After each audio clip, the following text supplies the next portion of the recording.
Greetings, friends, and welcome to the National Library of Israel here in Jerusalem of Simches, the foundational role of crisis in Jewish history is a series of conversations we will be having with world-leading experts on various crises that affected Jewish history in the past, the way it shaped Jewish culture, Jewish history, Jewish values, and Jewish identities. We thought of that title of Simches, a very typical Yiddish greeting, which essentially means hopefully we'll meet in happy circumstances. But dialectically, I think that it evolves out of a certain consciousness in Jewish communities that there tends to be quite a few unhappy circumstances, perhaps more than a lot of unhappy circumstances, of catastrophes, of crises that as Jews throughout the ages we have had to deal with. And in this period, at this moment in time, we are clearly, everybody living here in Israel, in the Holy Land, in the Middle East more generally facing one more such awful catastrophe and awful crisis. The term crisis in English comes from the Greek krinein, which also means to separate, to distinguish. Crisis is an event of such magnitude that it distinguishes two eras. There is the world before that crisis, and the crisis is sufficiently significant for there to be a different world after it. And all the events that we will be thinking about and discussing in this series are of such historical magnitudes. The crisis that we will be discussing today is in that sense perhaps even constitutional. It is among the primary and the originating crisis of Jewish history, and that is the destruction of the first temple. And to discuss the destruction of the first temple, we are honored and so pleased and grateful to have here with us Professor Israel Knohl, who is an eminent Israeli Bible scholar and historian. He is the Chesed Kaufman Professor of Biblical Studies at the Hebrew University of Jerusalem, Emeritus. His research deals with the integration of scientific and archaeological discoveries with the biblical account, early Israelite belief and cult, as well as the fascinating question of how and where the Israelites originated. Among his many books, The Sanctuary of Silence came out in Augsburg Fortress in 1995, and his latest, The Messiah Confrontation, Pharisees versus Sadducees, and the Death of Jesus, which seeks to shed a new and fascinating light on why Jesus was killed. It came out in 2022, published by the Jewish Publication Society. Professor Israel Knohl, welcome. Nice meeting you. Good night. And we're very grateful that you are here with us. Let's go straight for the jugular here, shall we? And I would like to ask you, first of all, what was the first temple? The first temple was the center of the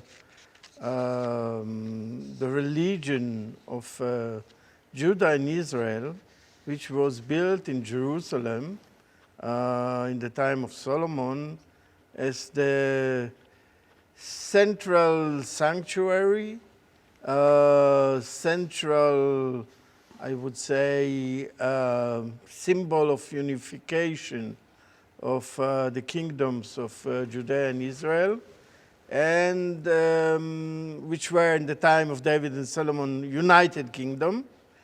And from there, people came there to celebrate the holidays 3 times a year, the Passover, the festival of Shavuot, the weeks, and the festival of Sukkot. People would come from all areas of the country to celebrate the festival there, and it was a wonderful opportunity to all parts of the nation to meet each other, to celebrate together, to feel the unity of the people.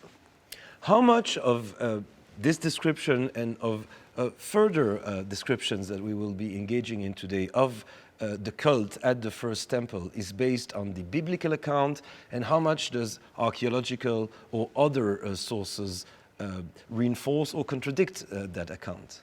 Since the location of the first temple, which is also the location of the second temple, was later the location of Al-Aqsa, it is almost impossible to have any archaeological digging there. So we don't have much of, there are, of course, the Wailing Wall and other parts of the Second Temple, especially the renovation of the Second Temple from the time of Herod. This is very much present there. But from the First Temple, we have almost nothing left as archaeological evidence in the place itself, because it was destroyed and rebuilt, etc., etc. What we have is at least till the 8th, 7th centuries, this was not the only temple in the land of Israel. It was possible to have smaller sanctuaries in other places of the land. So we have, for instance, a temple in Arad, which was found in Arad, in the Negev. And we can see some similarities between what was discovered there and what we are told by the Bible about the Jerusalem temple. So we have some archaeological evidence, but from other locations in the land, not from Jerusalem itself. You described the temple as the central or the center of Israelite cult at the time. I wonder how, in the day-to-day life, in the actual life of simple people, perhaps those not living in Jerusalem, perhaps those living near the Sea of Galilee or in other places, in other Jewish communities, how, for the peasants, the fishermen, the carpenters, the simple people living at the time, how central was this temple to their religious life? Well, I will talk about the time of Solomon, because later on there is a separation between Judea and Israel has its own centers in Bethel and Dan with the golden calf that Jeroboam built, which changed, the situation. But if I imagine the time of Solomon, a fisherman near the Sea of Galilee, in his daily life, he will not go to Jerusalem. It's too far, of course. But as I said, 3 times a year, you have the opportunity to go the long way from Sea of Galilee to Jerusalem, and there to bring your sacrifices, to pray, and to meet members of other tribes of Israel. Because this is the legacy, that the nation is built out of 12 tribes. So each tribe has its own place and own, I would say, traditions. But there is a city which make all Israel friends in the time of the festival. This is something that people are preparing for a long time. The long traveling. The pilgrimage, in a way. Yes. But in the way you imagine it, would you really think that every single one of the citizens of that state would come, or maybe the different tribes would send an emissary? I would imagine that not all the population will come each of the festivals, but I think regular fishermen would have some chances during his life to do this. At least once. Yes, at least once. What is the historical background, Professor Knohl, that you think we should keep in mind if we are going to start thinking about how this temple is so important to the life of the Judeans at the time and Jews more widely? I would say it's very much connected with the, I would say, the brilliant political understanding of David. Because if you remember, the first king was Saul, who belonged to the northern tribes, not to the tribe of Judah. David, after Saul was killed by the Philistines in Gilboa, there was a war, a long war, between the son of Saul, who was supported by the northern tribes, and between David, who was crowned only on the tribe of Judah in Hebron. So after the war was decided, namely David succeeded and defeated the other people from the northern tribes came to Hebron and said to David, David, we now acknowledge you as the king of all Israel.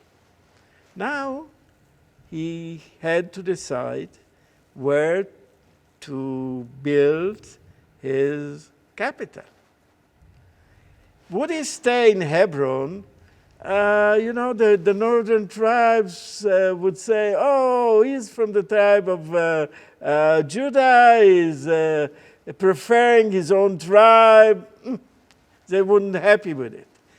Would he go to one of the northern cities, let's say Bethel, or Shechem, or one of the major cities of the northern tribes? The people of his own tribe would say, oh, we supported him all the way, now he's going to the other side. So his brilliant idea was to take Jerusalem, who stood in the middle between the northern tribes and Judah, and was not occupied by the people of Israel till this time. There were the Jebusites, foreign people who were controlling Jerusalem. So he conquered Jerusalem from the Jebusites and made it his capital and brought the most holy item, the Ark of the Covenant. He brought it to Jerusalem and made Jerusalem to be the central religious location for entire people of Israel.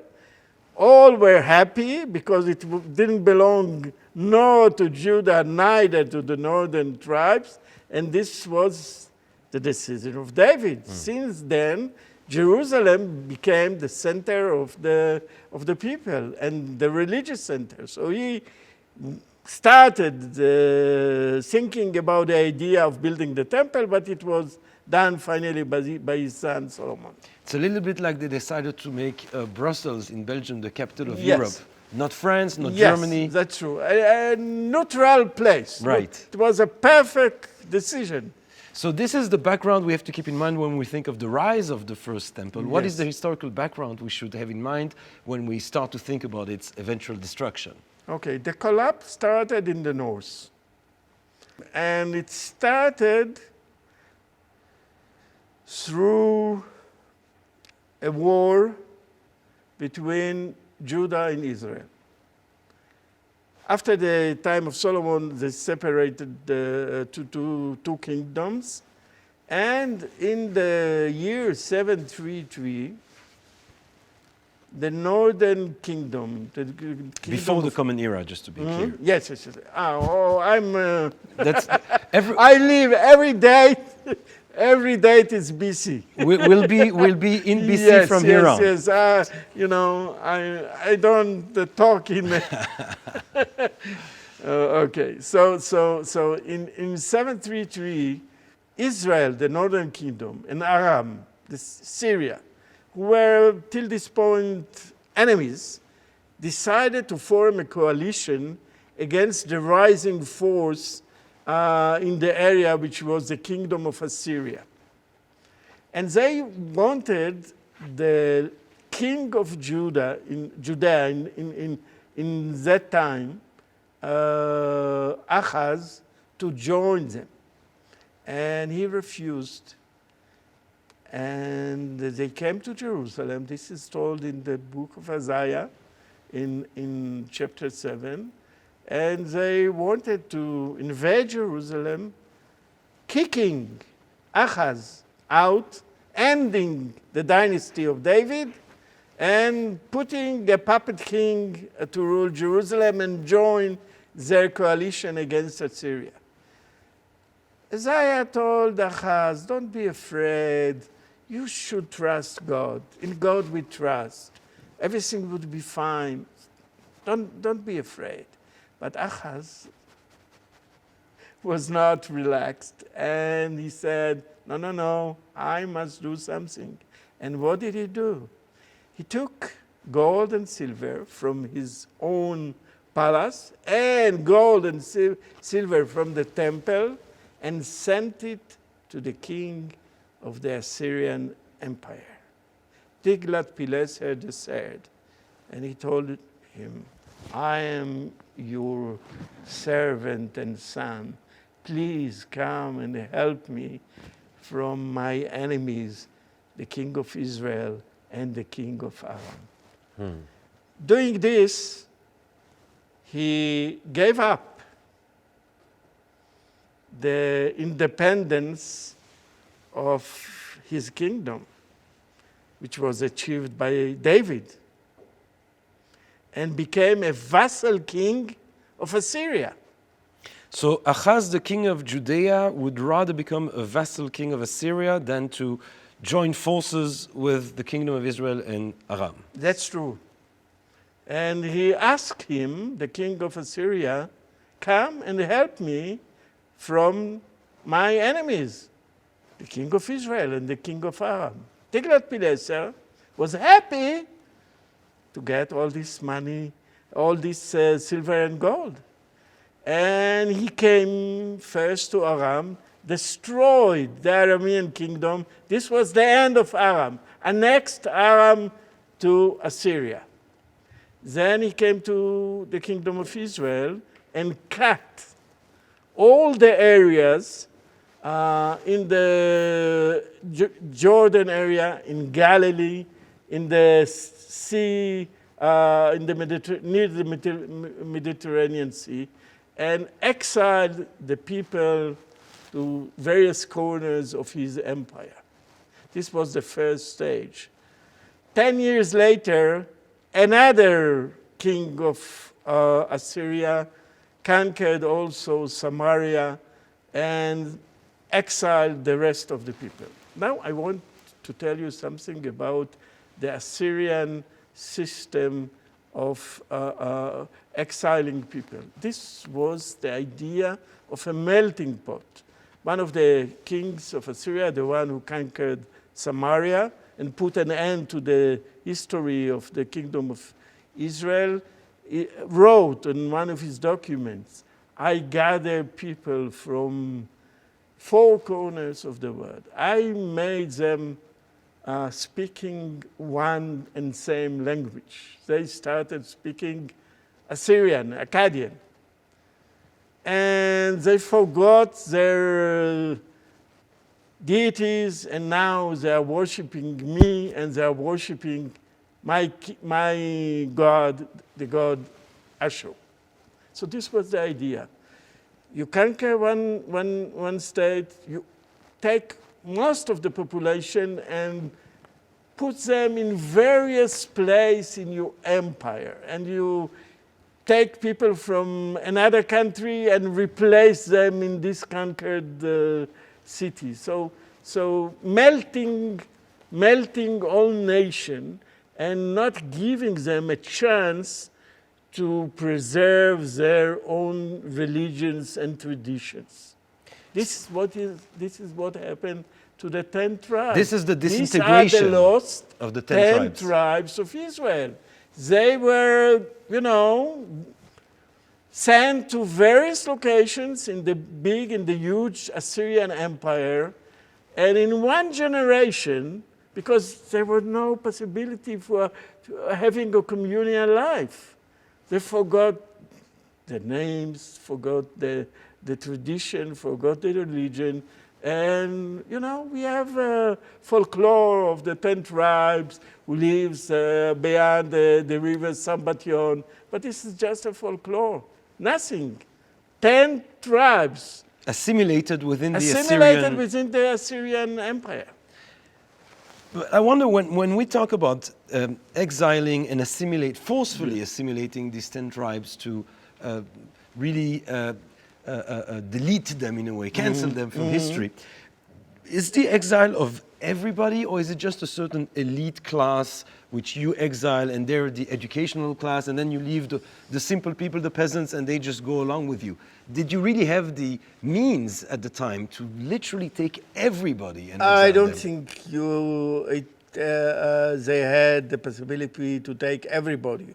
But it's not just the elite. It's, I would say, also middle class. Only the poor people stayed. Majority of people were exiled and got lost for the people. We lost them. The majority of the people, 10 out of 12 were lost. And if you think that this is just because maybe they were not that strong in their religion, maybe in Judea the situation would be different. No. We have later, we spoke about 733. Then the end of Samaria is 10 years later. 723? Yes, that's true. And Sargon, the conqueror of Samaria, had a tragic end. He was killed in 705 BC, again, of course, BC. Some northern nation defeated him in a combat, and his body was taken by them, kidnapped by them. They couldn't have A burial even. Yes. And this was, in ancient time, the Awful. greatest shame. And all the nations which were subjected to Assyria as vassal countries, including Judea, rebelled. So his son, Sennacherib, started from Babylon. He quieted Babylon, and then he came a long way to Judea. And the king at that time was Hezekiah, the son of Ahaz. And he rebelled against Sennacherib. Sennacherib came and conquered the city of Lachish, which is in the south of Israel, which was the central military basis of Hezekiah. They make very good grapes nowadays. Yes, that's true. And in Lachish, we have a wonderful description of this war which was found in the palace of Sennacherib in Nineveh. The description, the original is now in the British Museum, but there are in the Israeli Museum some replica, very nice replica. And you see the siege, very, I would say, they developed the system of siege to great. To an art form. Yes, when they say so. Bombing with stone the walls of the city, and they can enter the city, and they take some people and torture them. And in the corner of the city, you can see the first episode of galus, of exile, of galut, families. I would use Yiddish for a while. A man schlepping, items from the house and going, and after them, you have a wagon with women and children, and they go to exile by the Assyrian from Judea. Do we know anybody who was exiled by the Assyrians from Lachish? No. They disappeared, the same as what happened to the northern tribes of Israel. This was the end of them. Nobody came back. We don't know what happened to them. Sennacherib continued to Jerusalem. Would he conquer Jerusalem The war was in 701. Would he conquer Jerusalem and exile the city of Jerusalem? This would be the end of the Jewish people. We wouldn't sit here together today because there was no Jewish people, no Bible, nothing. Because Jerusalem would disappear in the Assyrian melting pot. In the same way. But, luckily, and there are two versions about it, about what happened. Why was Jerusalem saved? Two versions within the Bible itself. One, they came to an agreement. Hezekiah gave him a lot of money and some of his army, etc., etc. This is the more historical version, which is supported by the Assyrian documentation. And there is a story about the angel of the Lord who came in the middle of the night and killed all the Assyrian army. Anyhow, Jerusalem was survived. The Assyrians went back to Assyria. They kept their might for another, let's say, about 100 years. But later, they were defeated by the Babylonians. So you would say, according to the more earthly versions, and the one that is also reflected in Assyrian documentation, essentially having conquered Lachish and menacing Jerusalem with their amazing siege techniques, they essentially decided to allow Hezekiah to redeem himself and save the city with money. I clothed Hezekiah like a bird in the cage, but he didn't defeat the Why not? Do you think Hezekiah was more useful to him as a vassal king still? There are many theories. Some people said he was afraid of renewal of the rebellion in Babylon, which was much closer and important to him than Jerusalem. And he said, okay, I will leave Jerusalem and go back fast. It's a long travel to see that I wouldn't have another rebellion near my house in Babylon. This is a possibility. We don't know for sure. How did the Babylonians end up overcoming the Assyrian Empire? The Assyrian Empire, there was a dispute between two sons of the last king about who will be the king. So Assyria was split between the two parties. One was supported one son and the other another son. And all the enemies of Assyria, from Elam, from Egypt, from Babylon, came and, celebrated the chance to defeat Assyria. This is how the Babylonian became the major force. Judea was ruled for several years by the Egyptians, and then with Nebuchadnezzar, the Babylonians came and conquered the land of Judea and put one of the dynasty, Jehoiakim, as the ruler of Judea under the Babylonian dominion. And he was loyal to Babylon for like 5 years, but suddenly he decided to rely on a promised support from Egypt, who was always a rival to Babylon, and he rebelled against Babylon.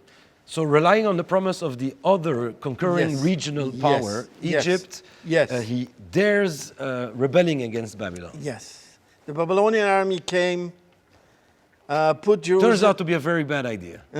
This was a very bad gambling. I mean, no chance. Babylonian was stronger.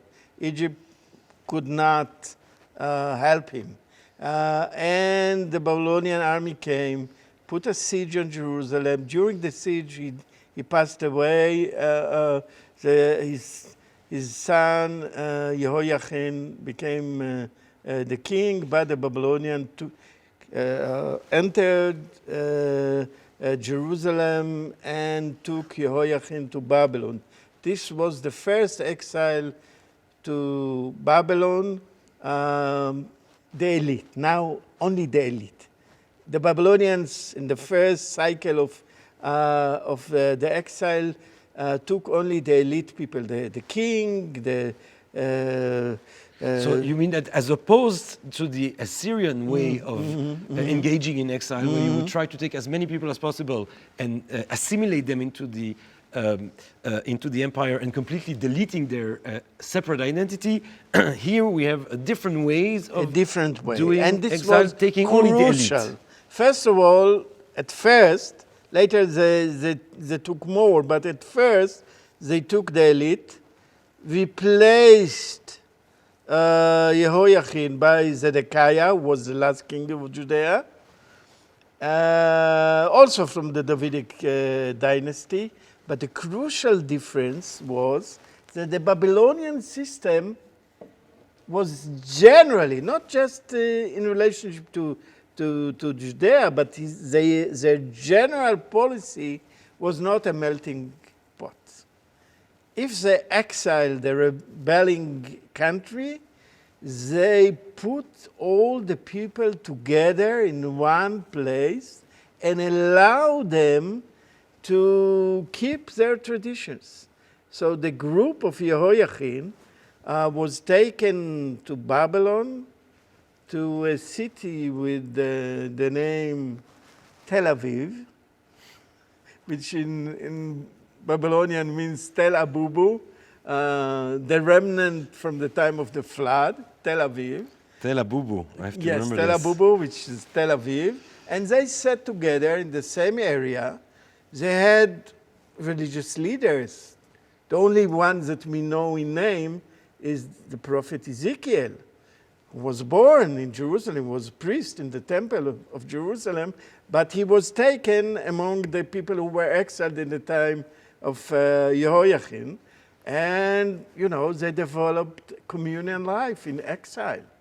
And by the rivers of Babylon, Yes. there we lay down and there we wept and remembered Yes, Zion. they wept, they remembered Zion, but after some time, life is life. So they rebuilt the community there. And suddenly the Sabbath became very, very important, and they had an impact on their neighbors. Some of the neighbors wanted to become Jews. And we hear about people who want to from the nations around them who want to join the Jewish people. They were very much impressed by the Sabbath. I have to remind you that the very idea of a day of rest. Of a week and a weekly day of rest was innovation of the Jewish religion. Nobody knew about dividing the months to 4 weeks with a day of rest every week. This was very impressive. Really, there was no such division of the calendar in Babylonian culture? There was something,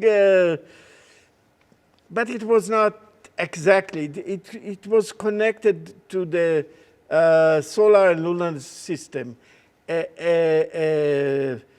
An artificial division of the months to the weeks to 4 weeks without any connection, neither to the solar system or the lunar system, is the idea of the Bible. It was not known. And this notion of the day of rest, we were talking before we started thinking about Hermann Cohen, who insists again and again on the brilliant social invention that it was, to have allowing people to rest a day a week, which is something amazing. This was amazing for the people around the people in Tel Aviv. And some of them said, "Oh, this is beautiful. We want to join you. We want to become like you." And do we know of many people who actually ended up joining? Probably, yes. We hear about them in the Bible. Hanilvim el Adonai, those who joined the people of the Lord. Yes, there was a group. But at the same time, we have to remember, Jerusalem is still in its place. There is a king there, Zedekiah, and the temple is still there. So the temple is still there? Yes. In the time of Jehoiachin, they didn't destroy the temple. They took the elite, put it near Tel Aviv, and they are starting to develop their communal life in exile while the city is still there and the temple is still there for another about 15 years. And why then do they decide to go that extra mile and destroy the temple? Okay, because Zedekiah, again, rebelled, again, with a hope to get help from Egypt. How could he make the same mistake when it's in his living memory? Like you said, it's such a horrible gamble. Look about the state of Israel in these days. I mean, yes. We had a bad mistake 50 years ago in the Yom Kippur War, and it seems that people are not studying and repeating the mistakes. So again, he gambles on Egyptian support to Yes. rebel against Babylon. Nebuchadnezzar came, and this time he destroyed the temple, took much larger part of the society to Babylon, took Zedekiah, killed all his sons in his eyes, and then made him blind, very, very cruel, and Zedekiah had. And now again, I wouldn't say it's not the whole nation. It's still not the Assyrian model. Yes, but still those who were taken at the second exile in the time of Zedekiah were sent and settled in the same area. So when they came to Babylon, they met there the people who were exiled in the time of Jehoiachin. And the community now was bigger, but they all stayed in the same area. And so what we have after, and I'll go back to the destruction of the temple, but just as a side note, what we have here is a thriving Jewish community away from the land of Israel without a temple. Yes, this is very important because it was a push to develop a forum of Jewish life without building a temple. Unlike there were people who in Egypt ran away to Egypt and then they built some temples, but not in Babylon. So Babylon, the exile in Babylon was not that long, but only 70 years. Even less. 70. Well, depend when you start counting the time. Close, okay, but they started developing a system of Jewish life without a temple, which, was very, very important to the future of the Jewish nation. I want to go back and think about these things because I think that's part of the legacy of this crisis that is so important to us. But I want to return to the event itself. Yes. To the event itself, to that traumatic event of the temple that is so important to the Jews of Judea at the time, to see it destroyed. How do you think it affected in the immediate aftermath? How do you think, in your imagination, according to your research, according to your scholarship, how did people react to such an event? Well, I think it was a horrible thing for the priesthood. People who kept purity because of the life within the temple, only close to the temple, and now they were exiled to a foreign land. In Ezekiel, we see the trauma of this. But I would say that there was another movement who in some way prepared the way of religious life without a temple. I speak now about the prophecy the prophetic movement which started around the time of Ahaz and Hezekiah in the 8th century BC.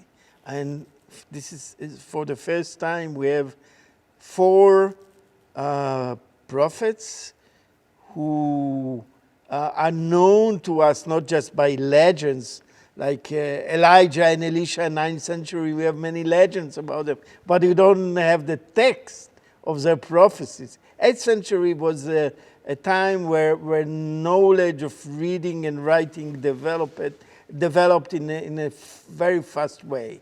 So this is for the first time that we have written prophecies. And what do we see in the prophecies of Amos, Micah, Isaiah, Hosea? These are the 4 prophets of 8th century BC. The priority of morality and ethics over temple and cult. There's some differences between them. Amos, I believe, is rejecting totally the temple and worship cult. For Isaiah, it still is important, but only if it is accompanied with morality and ethics. So you see, there is a different voice. And again, if we go back to Hermann Cohen, who precisely for this reason thinks of the prophets as the real founders of Judaism, because they are the one who promoted this ethical monotheism, who focused on ethics rather than the cultish practices at the temple. I don't see the prophets as the founders of biblical religion. Biblical religion started earlier, and it is the idea of monotheism, at least in the I would say the more simple way, namely worshipping only one God without denying the existence of other gods in the world, but monolatry, namely worshipping only one God, decided much earlier in my view. But, and here I follow Yechezkel Kaufman, the new idea of the prophets of the 8th century was that, well, the temple and cult, they have a place, some place, but ethics and morality are much more important. And the fate of the nation, the future of the nation, would be decided upon the moral behavior. This is what Isaiah is saying in chapter 1. It is, if you will behave morally, Jerusalem would be saved. If not, this would be the end of the nation. Do you think that the emergence of the prophetic movement before the destruction of the temple in some ways provided a kind of theology that would be able to survive the destruction of the temple, because we can still uphold certain ethical principles with or without the temple? Yes, I think it helped. It helped. The fact that, and another impact of the exile was the need to collect the books, to collect the traditions. And people are collecting. Amos and Hosea were active in the northern kingdom. The northern kingdom was lost and the 10 tribes disappeared. Still, the prophecies of Amos and Hosea were brought to Jerusalem in some way. And people started collecting the books of the prophets. And I think when you are in Babylon and you read the prophetic books, you understand that losing the temple is a severe catastrophe, but it's not the end of the religious life of the nation, because religion is not just about temples, sacrifices. There are some other values who are even more important, and they are not dependent on your location, You can fulfill the moral commandment everywhere. They are not connected with morality. So I think it really helped to the survival of the nation in exile. Throughout our conversation, Professor Knohl, you obviously quote a lot from the Bible. You refer a lot to the various narratives provided by the various books of the Bible. It's a question of a certain controversy to what degree the way the history is portrayed in the Bible is part of a certain agenda of later movements or figures, or actually reflects actual events. I think that minimalism in biblical research is now, in a way,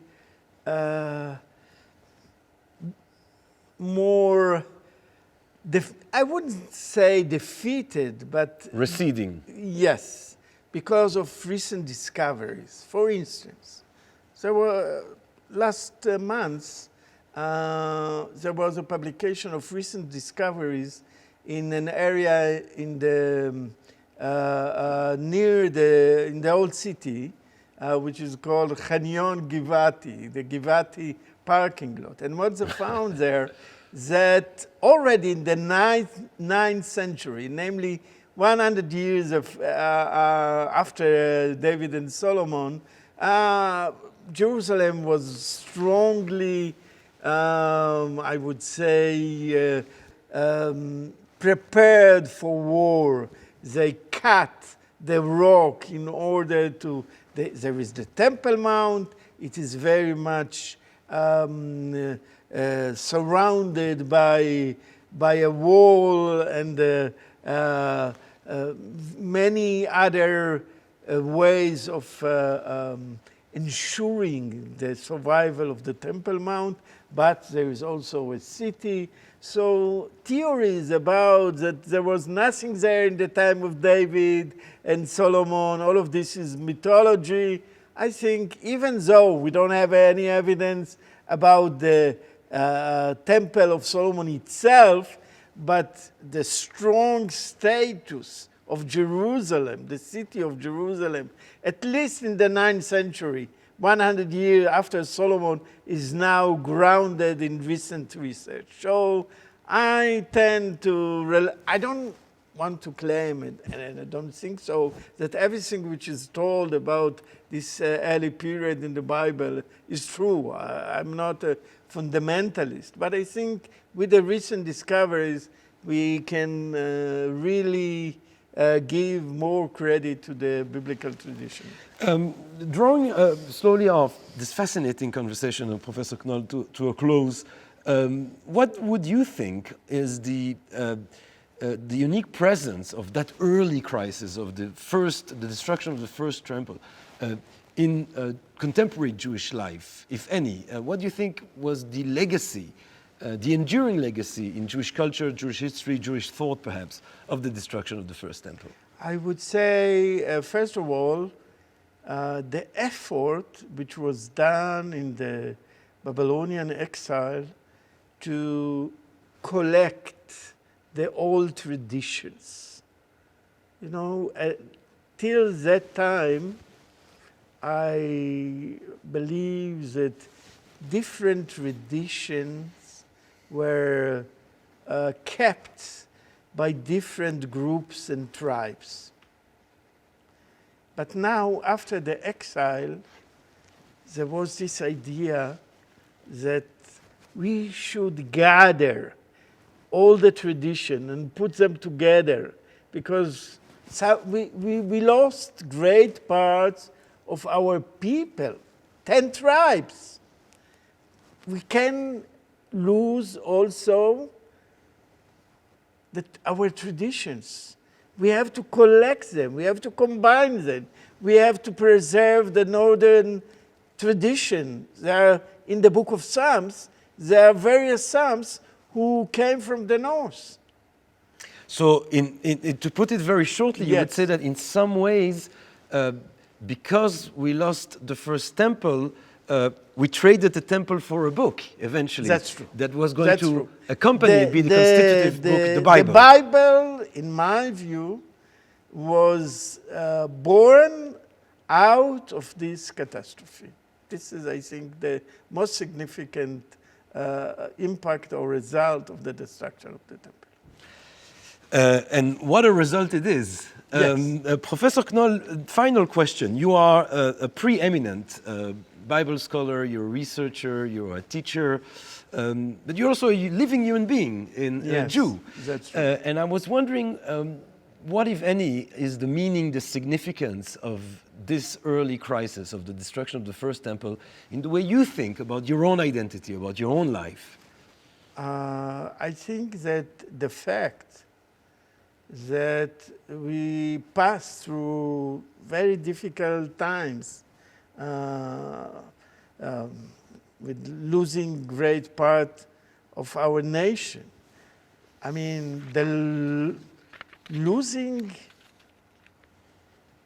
all the 10 tribes, also with the people from Lachish and other places. If I want to compare it to some modern, recent, it's like the Holocaust. I mean, it was not that cruel, but the numbers, the majority of the Jewish, of the Israelite people was lost. And still the nation was capable to recover, to build a new form of life, to create the Bible, and this is very impressive. So for me, it is a lesson about the strengths of our people. Here and outside of Israel, we are passing now through horrible period. It's very difficult, very difficult. And I can rely on the process which I described to gather some hope for our people. I think I can get some, Maybe a perspective also. Yes. Well, we suffer so many catastrophes. This is only the first one that we spoke today. And we survived, and we have created new forms of spiritual and physical existence. So it gave me some optimism about the future of the Jewish people at that difficult time. Professor Israel Knohl, thank you so very much for you to come here and to share with such generosity and enthusiasm your wisdom, your knowledge, your research with us. We are deeply grateful. Thank you so much. Thank you. And thank you very much, dear friends who are listening to us. I hope you enjoyed this first conversation. I hope you will enjoy the conversations we will be having going forward. And in the meantime, only good health, love abounding, and of Simches. Thank you very much.